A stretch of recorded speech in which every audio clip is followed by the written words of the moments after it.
Stan, with 40 years in tech and consulting, including 20 years at Microsoft, Stan had led global teams in product management, software engineering, sales, and marketing across multiple startups, mid-sized companies, and Fortune 500 firms. A top 30 innovator at Microsoft, he scaled a 200 million public sector cloud business, deployed CRMs to 10,000 plus staff in 50 different countries, and drove 45% CAGR in Southeast Asia. For 3 decades, he coached C-suite executives, rising leaders, and high-potential professionals, helping them break barriers, refine strategies, and maximize impact. Coaching is his way of giving back, empowering leaders to challenge limitations and create lasting change. Let's bring a round of applause here for Stan.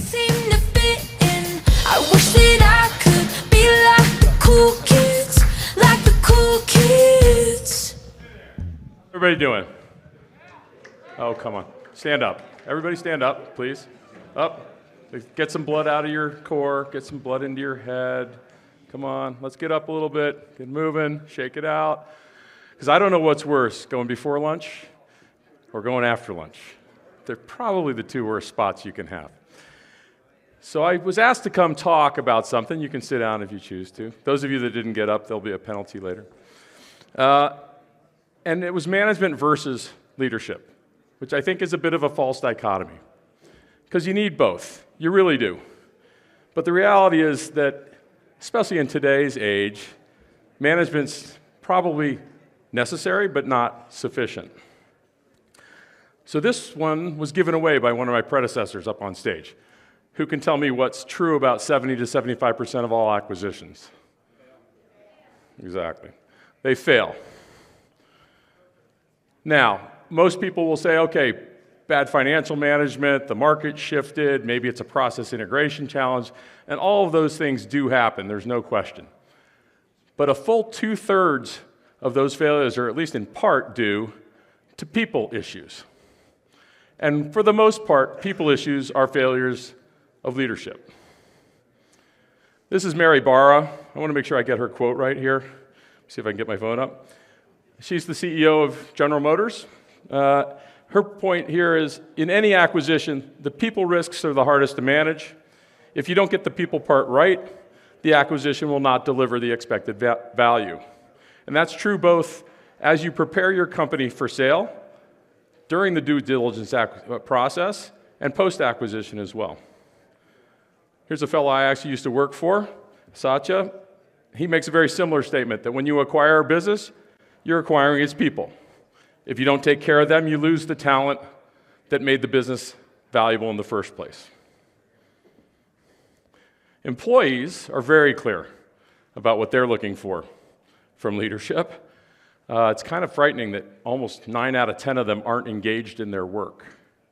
That 2/3 of them almost would trust a stranger with stronger leadership skills more than their own boss. Some of you may follow Simon Sinek. He puts this in an interesting way. Nobody wakes up in the morning and goes, I can't wait to be managed today. In fact, sorry, let me back up here. Processes should be managed, resources should be managed, people need to be led. And this isn't just about risk management or trying to prevent employees from leaving, although that's part of it. There's true bottom line and enterprise value to be had from taking a different approach to leadership. Do any of you recognize this? Dead horse? Yeah, dead horse. So some of you came from out of state. There are a lot of incredible vistas in this state. There's a lot of amazing places. Almost all of them are caused by erosion. The steady beat of wind or water carving out these incredible canyons, incredible arches, amazing places. And that's sort of how we were taught in school to approach the world. Figure out what you're doing, try to learn how to do it, repeat it over and over again. Practice makes perfect. But where did that come from? Back at the turn of the millennia, some of you that know your history know that Henry Ford and others introduced the assembly line to manufacturing. And the idea was, if you could get people to do the same thing repetitively and consistently the same way, you could gain huge efficiencies. And that happened. And that drove increased pay rates. It drove a 5-day work week. So it really did have an impact. In order to get people ready for this, though, they did something else. That's actually a Ford school. And what Ford and the motor companies did was they created what looks to me like a very similar situation in which it's a factory line sort of education process, where if you're taught something and you learn it rote and you repeat it often enough, that you'll be able to do it consistently and repetitively. And that, unfortunately, has persisted in our education system to some degree. My mother's actually an educator. She's fought this for decades, but little by little, things always seem to slide back. About the middle of the century, this guy shows up. His name's Edwards Deming. Anybody know who this guy is? Okay. And he's got this idea that sort of questions the current wisdom, which is maybe we shouldn't just be focused on efficiency, but we should focus on quality. And if there's other ways to change the way in which we build companies and build their products, build their services, we'll have a different impact. And he approached Detroit with this and got stiff-armed. Sorry, not interested, don't want to see it. So he went to Japan. And I think we know the end of this story. The Japanese took on these ideas, baked them into their manufacturing, and started producing products that were lower cost, and if not matched, perhaps even exceeded the quality of what was coming out of Detroit. So how does that apply to your businesses? All of the work that we've been doing for the past bunch of decades, at least in most of the business I worked on, we're really focused on efficiency and quality, and are we doing this in the most effective way we can, the most high-quality way we can. That's becoming table stakes. Everybody's going to be able to do that. They're going to be able to do it at much reduced cost, and AI is going to accelerate that capability. So what you need to do, I believe, is reach for excellence. And what does that mean? I don't know what I'll get as a response to this next slide. I would posit that excellence, at least in part, is a function of your empathy. Your company's empathy, your team's empathy, your own personal empathy as a leader. Are you able to put yourself in the shoes of your customers? Are you able to put yourself in the shoes of your team? And are you humble enough to accept that your preconception of what they need may not be what they'll actually want? And you're open, and you're listening, and you're trying to understand what that might be. If you're going to try and instill a culture like that, it's very unlikely that you'll be able to do that by telling people, this is the way, it's the one way, it's the only way.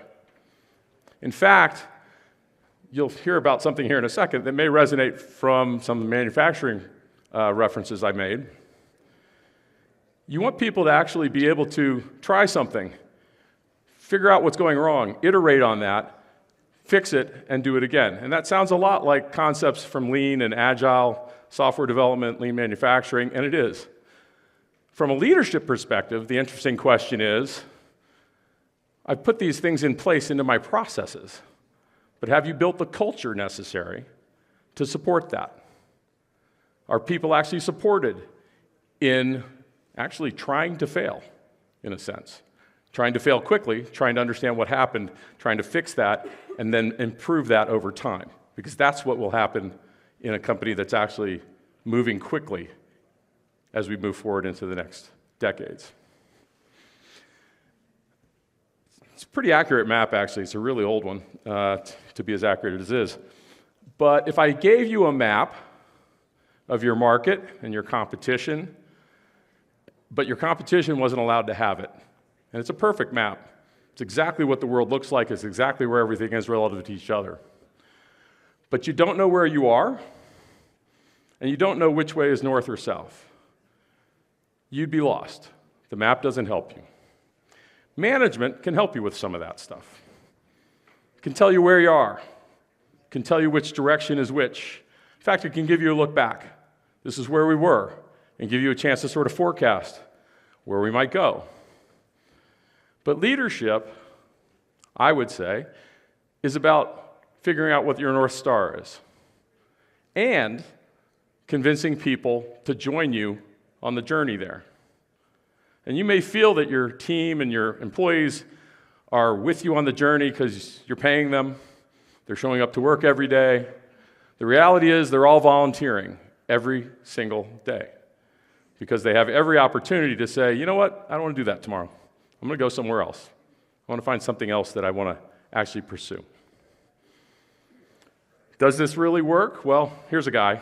I didn't even put his name on it because I figured I didn't have to. He didn't direct people. He didn't coerce people. He literally said, this is where I think things should go. And the followers that gathered around him managed to shake off 90 years of British rule.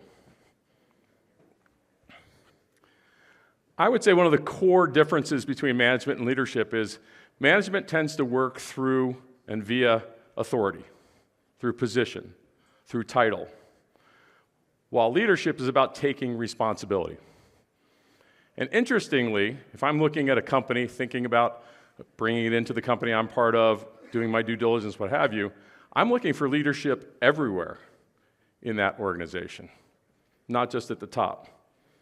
Because I really believe leadership is an act, not a title, not a position. I'll sort of transition here, and I apologize. I want to make sure I get Seth's quote right. But Seth Godin says, the way he puts it, is that leadership is not something you're born with. It's something you choose to do. So what we're going to do next was going to be an exercise. You've got some handouts on your tables there. We're not going to do it today because I'm going to try and get back on track for the whole rest of the afternoon. But it's a little self-assessment that you can play with when you go home, see what your style is. You can hand copies to folks in your team if you want to see what your relative styles are. Some of you have probably been through some of these kinds of exercises before to compare. One thing that's key is to realize that no one style is better than any other. All styles are valuable at different times, and part of it is a discovery with your leadership team about how do we work together more effectively because your style is different than my style, and vice versa. There's much more sophisticated versions of this kind of assessment out there in the world, and I'm certainly happy to talk to anybody about those after I finish here today. So this was the group. This is what we were planning to do. So I'm going to close, actually, with somebody I think you guys all probably know. And Mr. Jobs' view of management versus leadership was that management was convincing people to do things they didn't want to do. And leadership was about inspiring them to do things they didn't think they could do. And so with that, I hope you're leading your teams and leading your companies. And if you want to have a chat, please feel free to scan the QR code or reach out to me at any of those channels. Thanks very much.